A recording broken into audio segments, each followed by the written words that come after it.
കാര്യം ഏട്ടൻ്റെ അമ്മ മലയ്ക്ക് പോകാൻ തുടങ്ങിയിട്ട് 3-4 കൊല്ലം ആയി എന്നുണ്ടെങ്കിലും എനിക്ക് അമ്മ കറുപ്പ് കൊടുത്തിട്ട് ഉള്ളതോ അല്ലെങ്കിൽ അമ്മ മാല ഇടുന്നതോ ഒന്നും കാണാൻ പറ്റിയിട്ടില്ല കേട്ടോ. ഞങ്ങളിവിടെ എറണാകുളത്ത് ആയതുകൊണ്ട് നമുക്ക് കാണാൻ പറ്റിയിട്ടില്ല.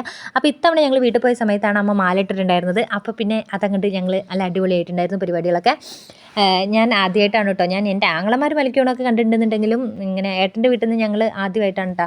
അപ്പോൾ അതുകൊണ്ട് തന്നെ ഭയങ്കര എക്സൈറ്റഡ് ആയിരുന്നു. പുലർച്ചെ ആകുമ്പോൾ എണീച്ചു, പിള്ളേരെ കുളിപ്പിച്ചു, എല്ലാം റെഡി ആയി. ഇതാ കൊലായ്മ വന്നിങ്ങനെ നിൽക്കുകയാണ് കേട്ടോ. ഓലും കൂടെ വന്ന് നമ്മളാണ്ട് ഇറങ്ങാന്നുള്ള നിലയ്ക്ക്. അപ്പോൾ അങ്ങനെ ഓല് വന്ന് എല്ലാവരും കൂടെ ഞങ്ങളിതാ പോവുകയാണ്. വീട്ടിൻ്റെ അടുത്ത് തന്നെയുള്ള അമ്പലം കേട്ടോ, എന്നാലും ഒരു വണ്ടിയിൽ പോകണം. അതാണ് ഞങ്ങളിവിടെ എത്തിയിട്ടുണ്ട്.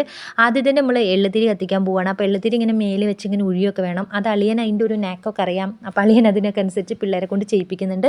അപ്പോഴേക്കും പിന്നെ അമ്മ പ്രാർത്ഥിച്ചൊക്കെ വന്നിട്ടുണ്ടായിരുന്നു. ഇനിയിപ്പോൾ മാലയിടലാണ്. അപ്പോൾ ശരണം വിളിച്ചുകൊണ്ട് മാലയിടുകയാണ്. ഞാൻ എൻ്റെ കല്യാണത്തിൻ്റെ മുന്നേ എൻ്റെ വീട്ടിൽ ഇങ്ങനെ ചെയ്യുന്നത് കണ്ടിട്ടുണ്ട് കേട്ടോ, ആങ്ങളമാർ പോകുമ്പോഴൊക്കെ. അതല്ലാണ്ട് ഞാൻ പിന്നെ കല്യാണം കഴിഞ്ഞതിൻ്റെ ശേഷം കൂടുതൽ എറണാകുളത്തല്ലേ, അപ്പോൾ നമുക്ക് ഇങ്ങനത്തെ കാര്യങ്ങളൊക്കെ മിക്കവാറും മിസ്സാവണ കേസാണ് ഉണ്ടാവലുള്ളത്.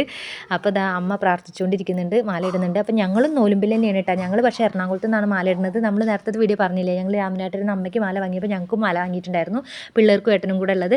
പിന്നെ ഇല്ലേ ഇവിടെ ഈ പണി നടക്കുന്നുണ്ട്, ഈ കല്ലുമ്മ വെച്ച് പൊട്ടിക്കാൻ അമ്മയ്ക്ക് കുറച്ച് പേടിയുണ്ടായിരുന്നു കേട്ടോ. ഇങ്ങനെ അടുത്ത് തന്നെ എടുത്ത് എറിയുമ്പോൾ പൊട്ടിയിട്ടില്ലെങ്കിലോ എന്ന് വിചാരിച്ചിട്ട്, അതൊരു ഐശ്വര്യക്കേടാവുമല്ലോ എന്ന് വിചാരിച്ചിട്ട്. പക്ഷേ ആ ഗുരുസ്വാമി നല്ല സപ്പോർട്ടായിരുന്നു കേട്ടോ. എറിഞ്ഞോ പൊട്ടുമൊക്കെ ചെയ്യും, കുഴപ്പമൊന്നുമില്ല എന്ന് പറഞ്ഞു. അതേമാതിരി തന്നെ നല്ല മംഗളമായിട്ട് അതൊക്കെ കഴിഞ്ഞു. അത് കഴിഞ്ഞിട്ട് പ്രസാദം ഉണ്ടായിരുന്നു, നല്ല ടേസ്റ്റ് ഉണ്ടായിരുന്നു. ഇത്തിരി പ്രസാദം കിട്ടുമ്പോൾ നല്ല ടേസ്റ്റാണ്. അത് കഴിഞ്ഞ് വീട്ടിൽ വന്നിട്ട് ചെറുപയർ പുഴുങ്ങിയതും പഴം പുഴുങ്ങിയതും കാപ്പിയായിരുന്നു, അതൊക്കെ കഴിച്ചു. നല്ല അടിപൊളി ദിവസമായിരുന്നു.